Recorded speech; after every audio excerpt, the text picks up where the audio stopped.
The cemetery is quiet tonight, little Thomas. Quiet except for you and me and Mr. Aldrich 3 rows over, still ringing his bell. 2 hours now. Most give up after 20 minutes. I respect persistence, even when it's pointless. I'll give him a few more. He'll stop soon. Oh, where are my manners? I'm Mr. Grave. I tend the stones here, dig the holes, keep the weeds from swallowing the names. I've been doing it longer than the church has been standing, though don't ask me how. Some questions are better left in the ground.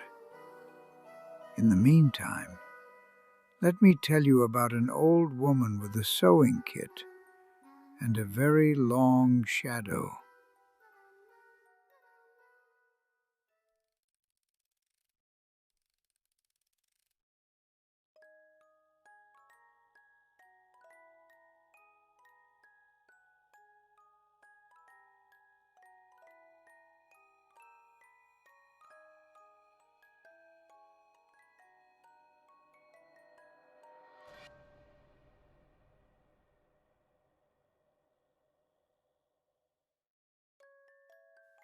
Once upon a time, and before that too, there was a grandmother.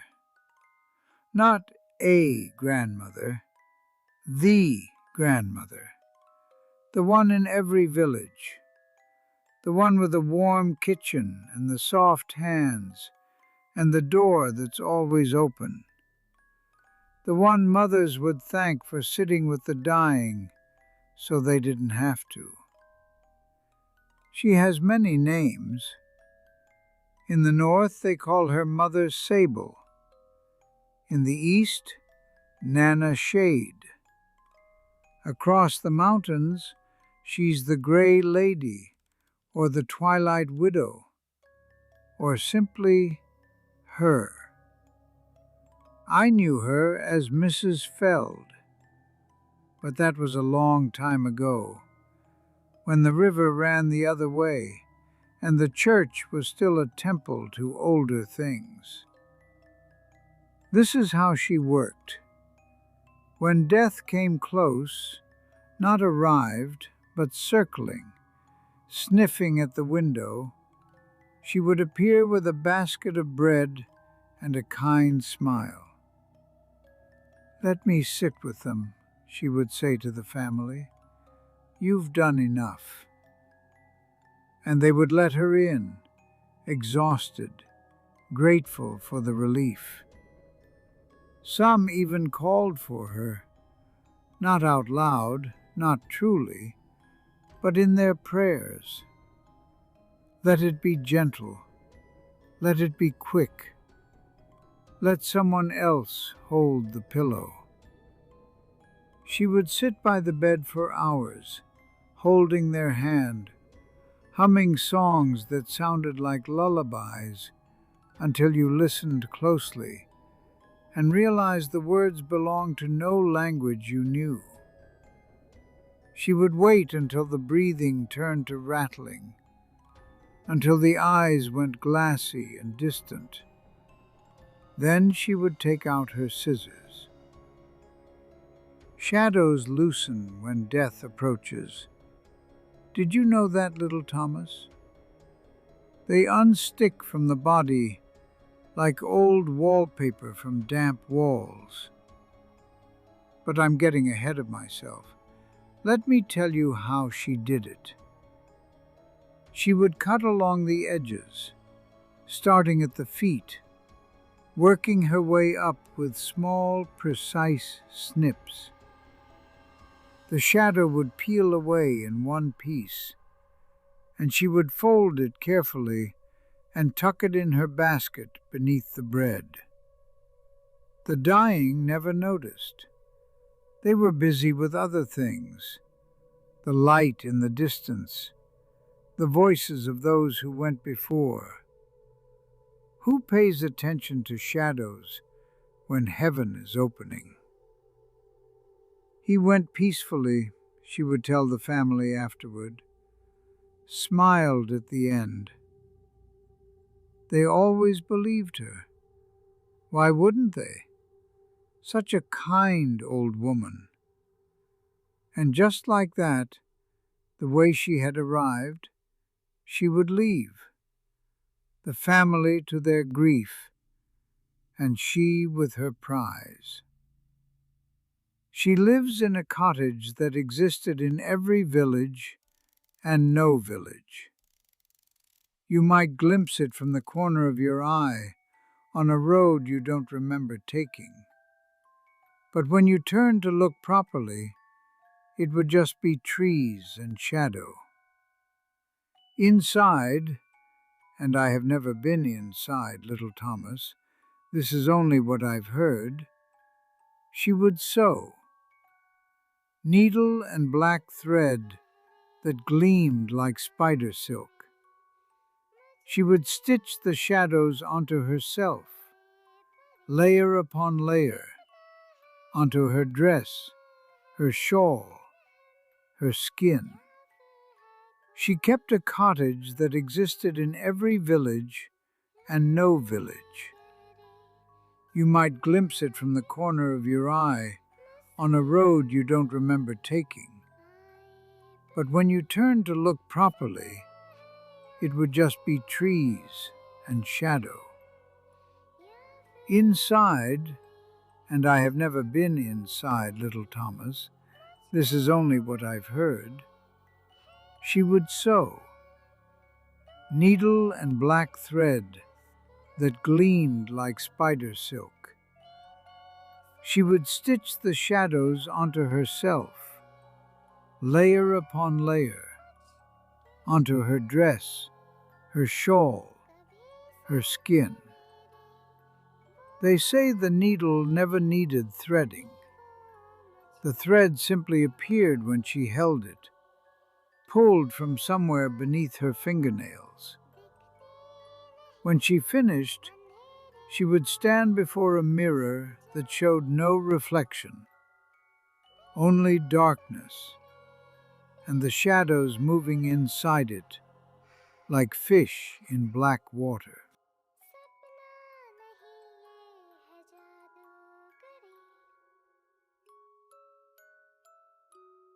Who taught her to sew like that? Nobody knows. Perhaps no one.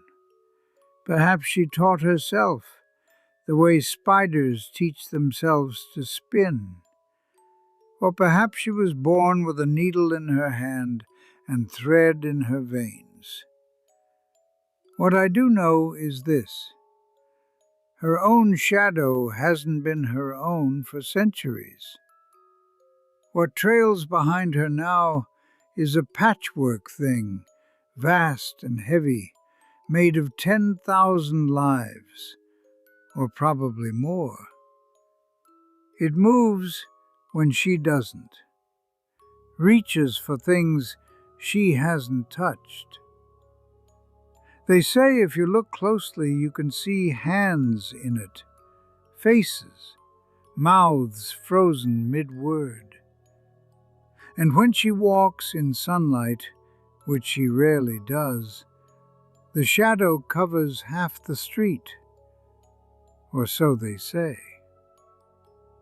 The dying never minded, of course. They were already leaving. But sometimes, rarely, she would take from those who weren't quite gone yet, the ones who lingered on the threshold, the ones who fought their way back. They would survive, recover. The family would call it a miracle. But they came back lighter, not thinner, lighter. Something essential had been removed. They cast no shadow even at noon. They laughed less, dreamed less, forgot the names of people they had loved.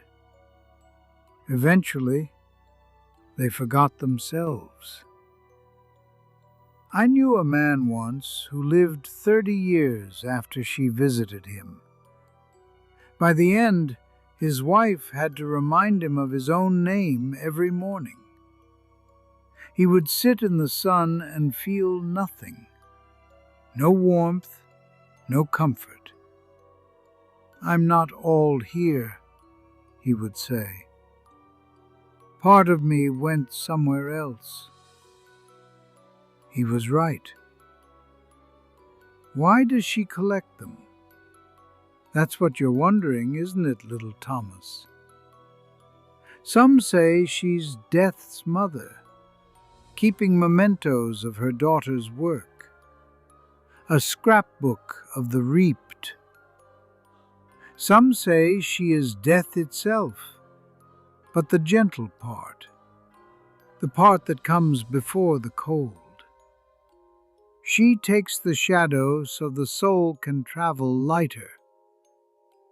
Some say she was a woman once, a real woman, who lost something so precious she spent eternity trying to fill the hole. A child, perhaps, a love, herself. But nobody knows for sure. Some say she simply collects. What about me, you ask? What do I think? I've never asked her. It seemed rude. Besides, what would I offer her? Nothing she would like to take from me. Only my services. And those, little Thomas, she has never needed. The dead bury themselves eventually. I just make it tidy. Maybe she'll visit you someday. Oh, wait. I suppose she can't now, can she? You're already here with me. Nothing left to take. That's one comfort of the grave, I suppose. Even she has to stop somewhere. Well, Mr. Aldridge has definitely stopped ringing. Time to finish the job. Sleep now, little Thomas. Maybe I'll find you again tomorrow night. Maybe I won't. The dead drift, and I have many graves to tend. But you have this story now. That's something. The dead who have stories are never quite alone.